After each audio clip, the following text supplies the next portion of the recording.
You're still watching the Eastern Business Report right here on the Afia Business Morning. There's been a noticeable drop in electricity supply across parts of Enugu State following the tariff cuts by the Enugu State Electricity Regulatory Commission. The main distribution company argues that EEDC now faces monthly losses of over 1 billion naira due to the new rates, prompting the decision to reduce supply to just 50% of the usual volume. This ongoing back and forth has left many residents grappling with prolonged blackouts. Now, the question is this simply a pricing dispute, or does it reveal deeper issues within the system? Joining me now to talk about this is Emmanuel Chime, a public affairs analyst. You're welcome on the program. Thank you. Thank you, Marvelous. How are you doing? Very cool. There's no need going over the narrative again. I would like to know what you think about this. This has been going on for some time now. Okay, one thing is that it's quite further reveals the system of Nigeria that is going down the drain per second, all right? And so, you know, we have what we call national grid, right? And national grid has been collapsing every Eke market day under this administration. And so, instead of the president, who rightly promised us while he was campaigning prior to 2023 election, rightly told us that within 4 years of his single term, first term, he said he was going to give us electricity and nobody will pay estimated bills any longer. He said if he failed to get that done, we shouldn't vote him again. And I hope you know that he's done campaigning. He's done with governance. What he's now busy doing is about campaigning. I hope you know that he have even left that particular promise he made of providing electricity. What he's now doing is that he have mapped out 10 whooping billion naira to fix solar power within Asovila, where he resides and where he operates. And so we are now left with, whatever we can do by ourselves and for ourselves. So that's why whatever you see today is, a resultant effect of mal-leadership we have in the country today. And so wouldn't expect much, something much more from a system bedeviled with monopoly. All right? Remember, scarcity creates unnecessary value for any commodity anywhere in the world. Scarcity. And so what we are seeing now is that EEDC is trying to create an inorganic scarcity here, and so force the entire society to go back to the negotiation table, maybe through Enugu State Electricity Regulatory Commission, to go back to the negotiation table and begin to talk about upping the tariff any longer, from where it is now or where they have brought it down now to a bit higher thereabouts, or even back to where it was, or even higher to where it have not been. And so that's exactly what we are seeing today. You talked about national grid. It's been a while ahead of national grid collapsing, by the way. But anyway, let's talk about EEDC and MEDL. MEDL says EEDC is supplying just 50% of the usual energy because of financial loss.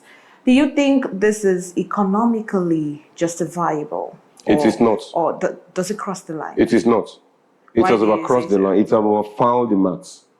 Why I would say that is this, right here on this particular television, I've been shouting that sometime last year. I've been talking about that was when it was with our oil sector, all right? And it was Dangote as at then, and Dangote at a time started producing his own and was, in fact, he campaigned to become the sole distributor of petrol in Nigeria as at then.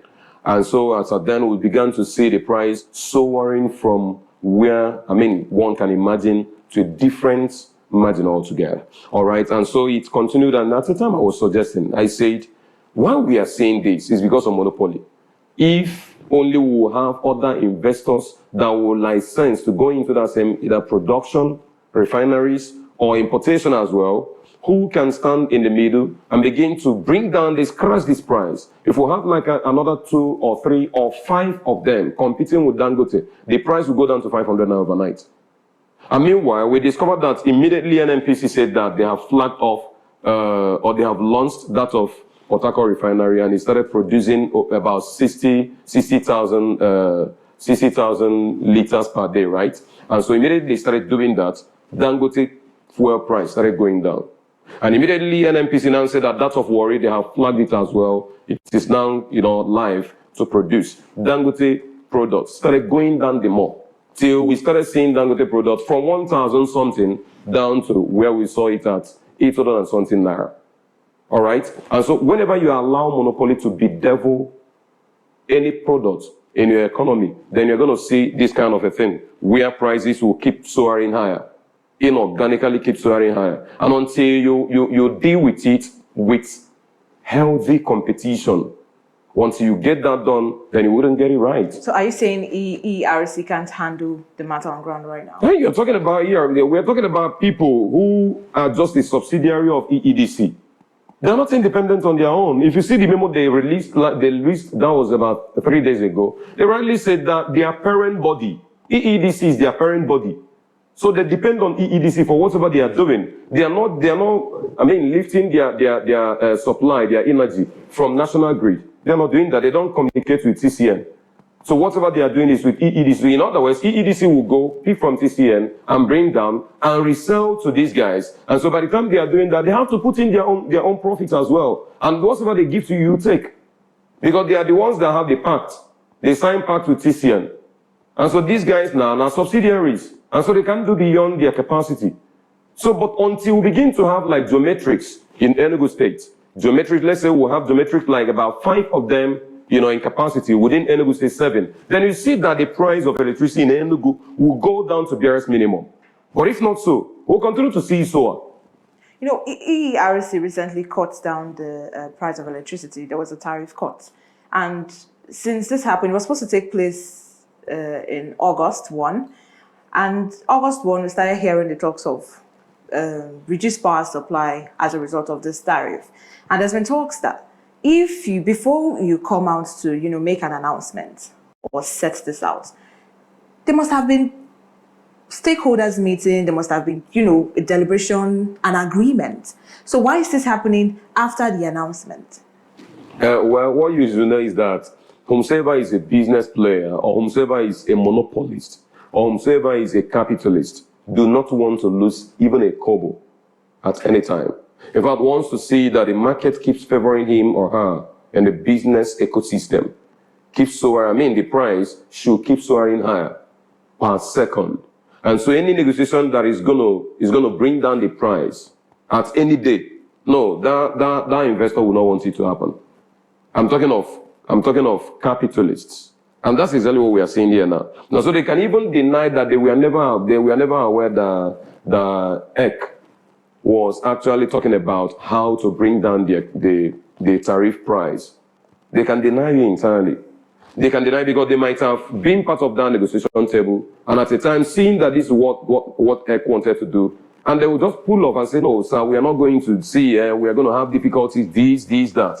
But EERC must have known too well that even at 115 naira, these guys, I mean at, 115 naira, these guys can still do powerfully well.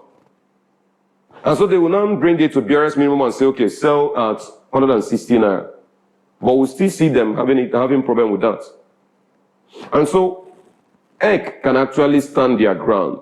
But when politics plays in, you will see them lose guard. Yeah, do you think there are deeper issues to this? Yes, there are happening now. There are. What do you think is because what I think is happening is that we have a president who is meant to actually decide what happens in the country, especially in the area of power system, who would have on his own stand and say, hey, so and so thing that is happening here shouldn't happen any longer. Do you know how much we map out through our budgets every year for power generations? Do you know how much we map out? And where do those monies end? And so it becomes an issue, but we have a president that do not ask questions. We have an EFCC that do not even investigate, except if only the president frowns at a particular person who has stolen money. That's the only time you will see EFCC coming after you.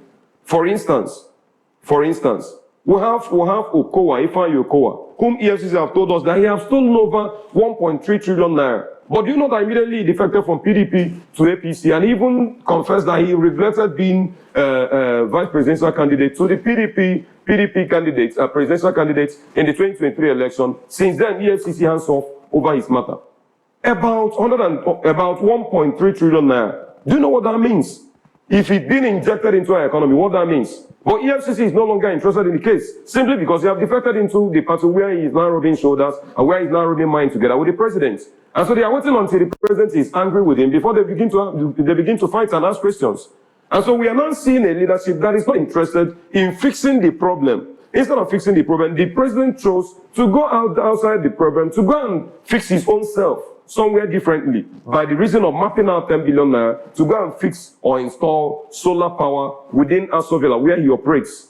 And so even if national grid collapse for a month, for a year, it doesn't concern him any longer. So instead of tackling the problem head on, he's not ready to get that done. And so you begin to see that there are a lot of political undertone behind camera. It is not difficult for the president to say, no, this will not happen again. We have a P2B who rightly told us that if corruption in any society do not have any linkage with the sitting executive, being it the governor or the president or the wife or the children, anybody within the family, that it is 50% solved. It is halfway solved. In other words, to fight it is very cheap. You know, whenever it has a link, then it becomes an issue. EERC came out to say EERC doesn't have the right to cut down tariffs since they are still collecting power from national grid. Okay. Don't you think this is the federal government? No, because federal government have already relegated that power to regulate to EERC. I hope you're aware of that. Yeah. And so they have now the power, they have what it takes to now decide, no, this tariff cannot work within here. Then why not EEDC now say we are not interested, we can't do the business again? Let's have other people take the licenses and do the business. Do you think that there are no other bidders? But what we want to see is a system whereby we encourage healthy competition, issue out more licenses to intending investors in the system, and you begin to see the price go down the more. For instance, I mean, it's not a rocket science. For instance, what we see in our telecommunication industry, sometime before now, you know what it used to be. For goodness sake, for you to even purchase a SIM card, it becomes an issue. You have to spend thousands of naira, tens of thousands. Prior to now, a SIM card was at 2,000 naira. At the time, it crashed down to 60 something. At the time, it crashed down to 30 something thousand. And so, before you know what was happening, monopoly was killed. And competition came in, and it came down to the extent that they are now begging you to take it free of charge. They're only waiting for you to subscribe. And so they are making their money through your subscriptions and when you recharge your voucher to make calls. And so you begin to see them at a time, I mean, if you go to that industry, it's a good example of what we are talking about here. So why not we do that and bring down the prices here? But by the time that we are selling SIM card at a 2,000 naira, I'm talking of a 2,000 naira of 90s. By the time that we are selling SIM card at 82,000 naira, remember, they were still complaining that it wasn't enough for them. And so when you are seeing these guys now selling per kilowatt, of energy at 209 naira, 50 kobo, they are complaining it is not enough. And so EERC now coming back to say, no, these guys are over struggling. Bring it down to 160 naira, 40 kobo. And they are now complaining more that this is too much. But do you know, if we issue licenses to about 5 different other players in the industry, and they begin to compete now, I'm telling you that the price will come down to 100 naira. NERC are not the only ones against this. Discos, Gencos, they are against this. Why do you think these people are in disagreement? Because everybody is in business to make profits. You should know that. Everybody have interest in the business. They will call themselves investors.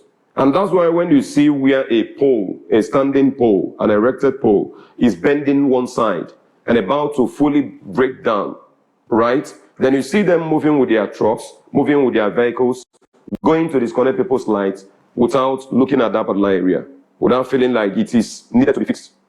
For goodness sake, there are a lot to be fixed in our electricity industry. A lot. I mean, we need to fix the area of why would it be that our underground cable is being vandalized, and we'll have to contribute money to fix it. We'll have to contribute money to buy underground cable. Then and pay EEDC to come and fix it. We'll pay them for their services to come and fix it. We will contribute money. I'm talking of our own experience. Within GRA here, new GRA, we paid EEDC. We contributed money to buy. After 1 month, we stayed on blackout, total blackout. And so we have to contribute money to go and buy, then even call them and pay them before they were able to come and do the installation. And by the time you're talking about how to change your transformer, you have to contribute money within your community to go and buy. Or if you have an influential someone who is within the community who can actually donate, the person will donate. And meanwhile, when you donate, it becomes their property. I mean, for goodness sake, what laws cover such kind of transaction? What laws? But these are the kind of a thing that is happening in our society, and we have a set of leadership that is not interested in fixing it. How can I, for goodness sake, buy my property and it becomes your own? How can it happen? And so, if all these are happening within a society in Nigeria, within Nigeria society, we witnessed where that was Senator Adams Oshomole was completely the same. He said where he's living at Abuja area, he said the same thing happened to him. He said you have to go and buy transformer because they were having issues with light. He bought, and when he bought, then the power authority claimed ownership. They said it is their own. And so he did not even have right to go and inspect it or to go around that place again. Otherwise, they become classified as a vandalizer. With all of this happening, Mr. Chime, would you say Nigeria is truly ready for a fully decentralized power system? No, we are not ready. We are not, because if we are ready, our president wouldn't have wouldn't have ported off from the national grid to go and fix solar power system at Asoro where he makes use, where he operates. If we are ready to get that done, then the president would have, even if he was using solar power system, he would have even ported out from that solar power system and come into the national grid so that he will make sure that what he is eating and what the citizens are eating is exactly what he's eating. And so he will not be able to have a clear test of, the food that we eat. And know whether if it is not good with his own body system, then he should know it is not good with our own body system. But in this order, you have seen that we are all eating that same food. Meanwhile, he's even being served with a very special dish over there. But yet, he now discovered that no, this is not exactly a kind of lifestyle I want to live. And so he ported off and now allowed us followed. With our own fate. Whatever that happens to us, he doesn't care. And so we are not ready to fix that. If we are ready to fix that, we will see our leadership prioritizing that area of electricity system and begin to fix that area. But we are not ready. But all of this, he said, what do you recommend as a realistic solution? What I recommended is that I've been saying that prior to now, and I'm still saying that. Let every authority, be it Enugu Electricity Distribution, Enugu Electricity Regulatory Commission, let them please issue out more and more licenses to other people to play in the society, to play in the business, in the ecosystem. If we get that done, we'll crash the price down. And we'll even we'll attract more investors into Enugu. The truth is that, you see, when you're talking about an economy, to build an economy, one of the life wires is electricity. When once electricity is not doing well, then economy is bound to fail. People need electricity to operate many machines, to surf the internet, to make preservations of maybe their farm produce or thereabout, to process what they have produced from the farm. People need electricity for a lot of reasons. People need electricity for even our hospital to function. Without electricity supply, our hospital will not be functioning very well. And so, for goodness sake, for us to have cost-effective electricity distribution in Enugu, we need more licenses being issued to different other individuals and different other companies. If that is not done, then we are not ready to get it solved. That is all the truth. Because what we are seeing here is where politicians just choose to, politically settle some individuals in the name of a company and hand over a whole state, a whole region into the hand of a particular company to do whatever they so wish to do. And meanwhile, as we're speaking now, Afia State have their geometric, right? They have geometric power. Then they have EEDC right there at Afia State. And as we're speaking, the governor of Afia State has set a committee to discuss with EEDC to see how they will acquire EEDC in Afia State. And that's exactly what is on now. And so we want to see what Enugu is doing as well, differently. If Afia State take over the management and the ownership of EEDC in Afia State now, what it means is that that one will be there, working at par or competing at par with geometric, all right? And they can easily as well issue out licenses to more one or more two to play in the same economy. And you discover that the prices of electricity within that state will go down to the barest minimum. But once it is monopoly like we are having in Enugu, we'll keep struggling. For goodness sake, do you know that we have coal in Enugu? Can't we begin to use coal to generate electricity? Can't we? Thank you so much, Mr. Jimmy, for joining us. Our time is fast spent. Thank you for joining us on the Business Morning today. Thank you, Marvelous. Thank you. And that's all we can take on the Eastern Business Report. Till I see you tomorrow for another edition of the Afia Business Morning. I am Marvelous Apuamaga. Many thanks for watching.